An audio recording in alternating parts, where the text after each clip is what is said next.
Un atelier de renforcement de capacité des leaders communautaires et sociétés civiles sur la lutte contre les formes d'extorsion et crimes organisés s'est tenu le mardi 27 avril 2021 dans la salle Guest House Shalom.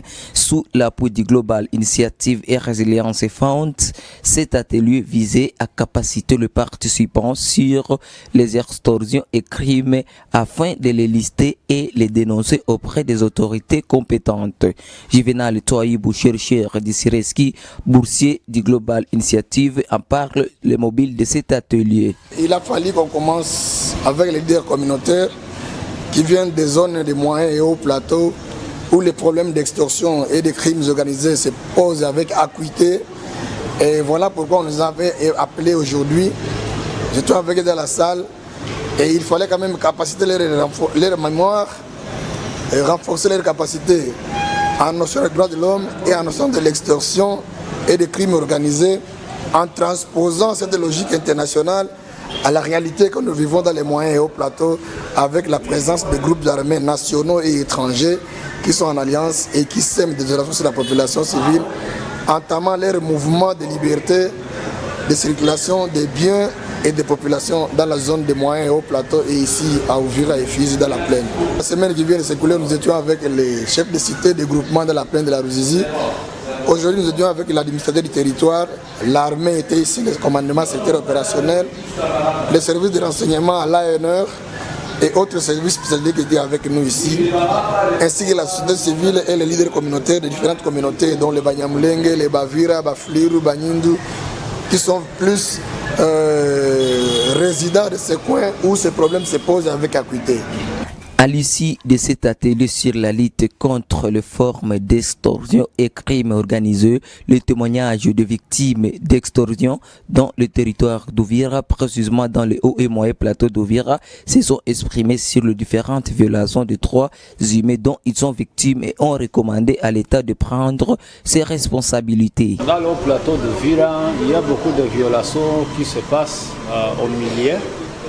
Il y a des maisons qui sont brûlées, il y a des bétails qui sont emportés par des groupes armés, des mains armées, même dans les moyens plateaux ou bien dans les chemins de Ouvira à Kirungu, Mitamba, il y a beaucoup de barrières qui sont illégales. Il y a des taxes que le FARDC commence à taxer les passagers. C'est beaucoup de violations qui se passent dans ces milieux. Nous demandons au gouvernement, société civile, de chercher comment résoudre ces problèmes qui se répètent chaque fois dans notre milieu. Mon impression par rapport à cet atelier, j'ai trouvé que l'atelier est tellement fruitier parce que ça nous a inculqué certaines connaissances utiles pour essayer de revendiquer nos droits, les droits des citoyens, les droits de l'homme, tout ça. Et les formateurs nous ont tellement paraphrasé, donc ils nous ont fait une explication plus étendue que les textes et nous sommes satisfaits de cela. Par rapport à ça, nous voyons les extorsions qui se passent au niveau des routes, surtout dans la circulation routière. Demander arbitrairement de l'argent que nous ne connaissons pas, nulle part là où nous passons, il y a des services qui se sont impliqués, il y a des soldats, il y a tout ça. Nous recommandons, comme notre recommandation, nous avons voulu appliquer à des méthodes donc de revendication de nos droits, donc des plaidoyers, des sensibilisations. Nous devons aussi sensibiliser notre population et nous devons sensibiliser aussi les gens pour que nous puissions essayer de changer ce comportement afin de construire ou ériger un Congo meilleur. L'enseignement était meilleur. Nous avons été capacités comment mettre fin à ces formes d'extorsion dont nous sommes victimes.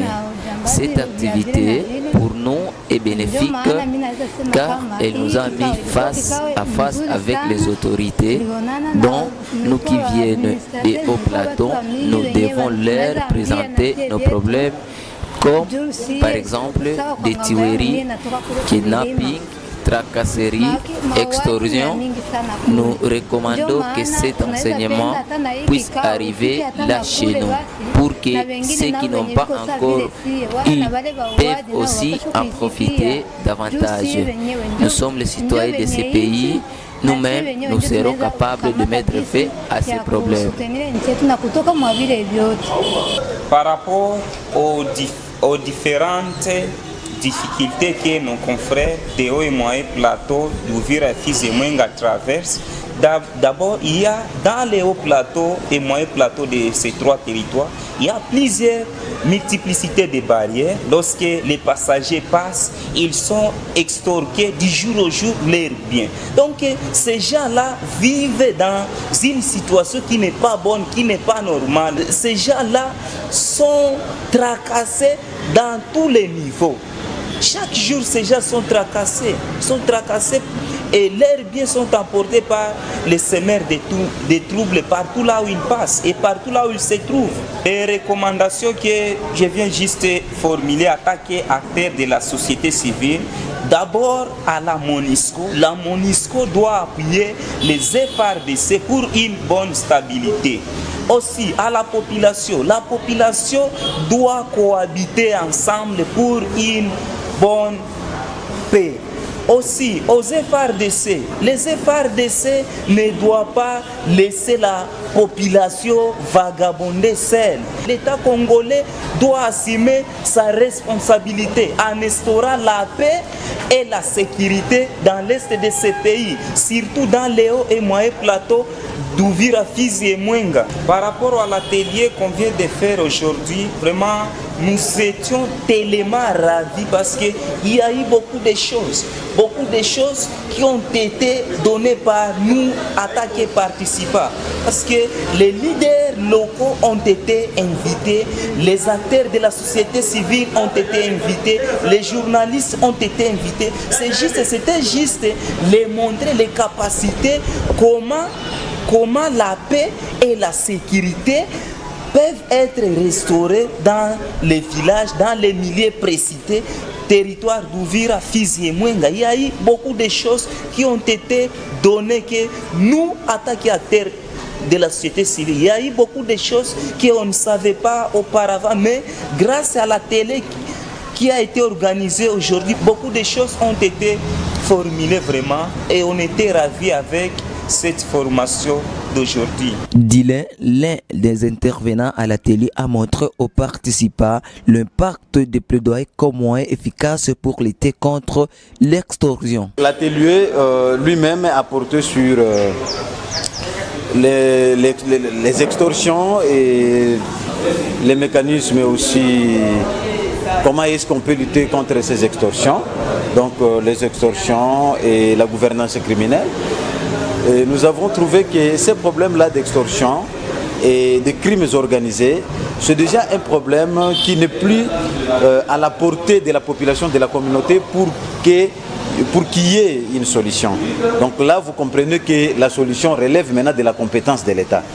Et pour que l'État fasse bien son travail, nous avons estimé qu'il est bon d'animer ces notions-là de plaidoyer, de renforcer les participants en notions et techniques de plaidoyer pour qu'ils aient la compétence, la facilité de plaider afin que cette pratique d'extorsion et mécanisme des bandes organisées cessent. Signalons que cet atelier de renforcement des capacités des leaders communautaires et sociétés civiles des hauts plateaux et moyens d'Uvira a été financé par Global Initiative sous le fonds de résilience Fund.